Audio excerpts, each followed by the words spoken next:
మీకు తెలుసు కాంగ్రెస్ ప్రభుత్వం వచ్చి ఈ రోజుకు 100 రోజులు అవుతుంది.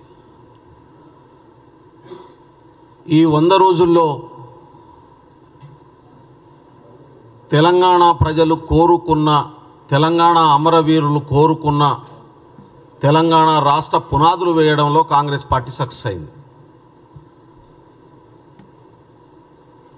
తెలంగాణ ప్రాంతం మీద ఆంధ్ర ప్రాంతం ఆధిపత్యం చేస్తుందని చెప్పి భావించి తెలంగాణ ప్రజలు కొట్లాడి 1200 మంది అమరులు అయితే సోనియా గాంధీ గుర్తించి తెలంగాణ రాష్ట్రాన్ని ఇచ్చారు.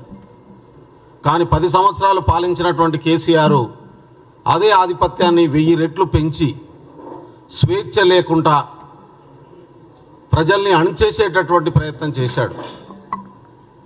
ఎందుకంటే తెలంగాణ సంపదను ఉమ్మడి రాష్ట్రంలో ఎంత దోపిడీ జరిగిందో అంతకంటే 1000 రెట్ల దోపిడీ కేసీఆర్ గారు దోచుకొని తన సొంత ఆస్తులుగా మార్చుకోవడం కోసం ఇక్కడ ఒక నిర్బంధాన్ని, విస్తృతమైనటువంటి నిర్బంధాన్ని ప్రయోగించినటువంటి పరిస్థితి.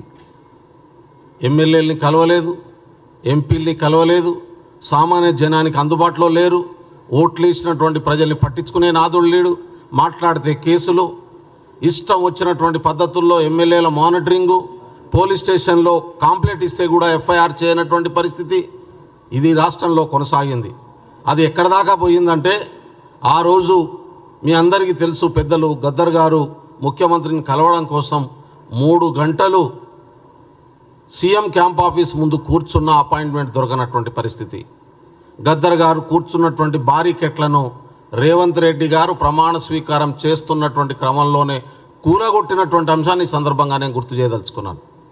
అంటే స్వేచ్ఛ, ప్రజాస్వామ్యం అంటే ఏంటి, ప్రజాప్రభుత్వం అంటే ఎట్లా ఉంటుంది, ఇందిరమ్మ రాజ్యం అంటే ఎట్లా ఉంటుంది అనేటటువంటిది ప్రమాణ స్వీకారంతోనే రేవంత్ రెడ్డి గారు మొదలుపెట్టినటువంటి విషయం ఈ సందర్భంగా గుర్తు చేయదలుచుకున్నాను. 100 రోజుల్లో ప్రజలు లక్షలాది మంది లైన్ కట్టి తమకున్నటువంటి సమస్యల్ని ముఖ్యమంత్రికి విన్నవించుకోవడానికి, ప్రభుత్వానికి విన్నవించుకోవడానికి వెళ్తున్నటువంటి పరిస్థితి ఉంది. అదొక్కటే కాదు, మీరు చూస్తూ ఉన్నారు సెక్రటరియట్లు గేట్లు విలేకరులకు కూడా తెరవబడలే, సీనియర్ జర్నలిస్టులకు కూడా ఎంట్రీ లేనటువంటి గేట్లు తెరిచి ఇవాళ సీఎం క్యాంప్ ఆఫీస్లో ఎట్లయితే వెళ్తున్నారో సెక్రటరియట్కి వెళ్ళడమే కాదు, ఇన్సైడ్ వాళ్ళ పర్సనల్ రూమ్ దాకా కూడా పోయి కూర్చొని వాళ్ళ సెక్రటరియట్లో ఇవాళ విలేకరులు కానీ మిత్రులు కానీ కూర్చొని మాట్లాడేటటువంటి స్వేచ్ఛ ఇవాళ తెలంగాణ రాష్ట్రంలోకి వచ్చింది. ఇది గమనించాలి.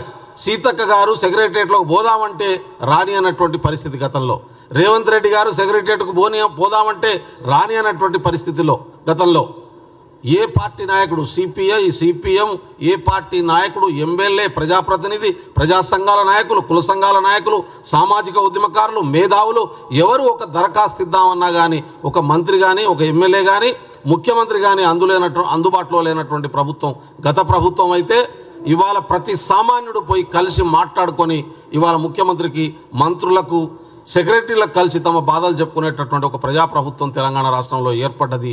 ఈ 100 రోజుల్లో చాలా విషయాల్ని తెలంగాణ ప్రభుత్వం అమలు చేసింది. గిరిజనుల కోసం చాలా పథకాలని తీసుకొచ్చింది. అన్ని వర్గాల పథకాల వివరాలన్నీ కూడా మా మిత్రుడు చెప్తాడు. కాబట్టి స్వేచ్ఛ వాయువులు తెలంగాణ రాష్ట్రాన్ని పీల్చింది. ఆంధ్ర ఆధిపత్యం నుంచి సమానత్వాన్ని కోరుకున్న రాష్ట్రం ఇవాళ తెలంగాణలో దొరల పెత్తనం నుంచి ప్రజల పాలన వైపుగా తెలంగాణ పాలన కొనసాగుతున్నటువంటి పరిస్థితి ఉంది. ఇది 100 రోజుల్లో సాధించినటువంటి గొప్ప విజయం అని చెప్పి, ప్రజా విజయం అని చెప్పి, తెలంగాణ అమరవీరుల కోరుకున్న పునాదులు తెలంగాణ రాష్ట్రానికి ఏర్పడుతున్నాయని చెప్పి సందర్భంగా చెప్పక తప్పదు. కాబట్టి తెలంగాణ ప్రజలందరూ కూడా ఈ ప్రభుత్వానికి అండగా నిలబడాలని చెప్పి కోరుతా ఉన్నాను.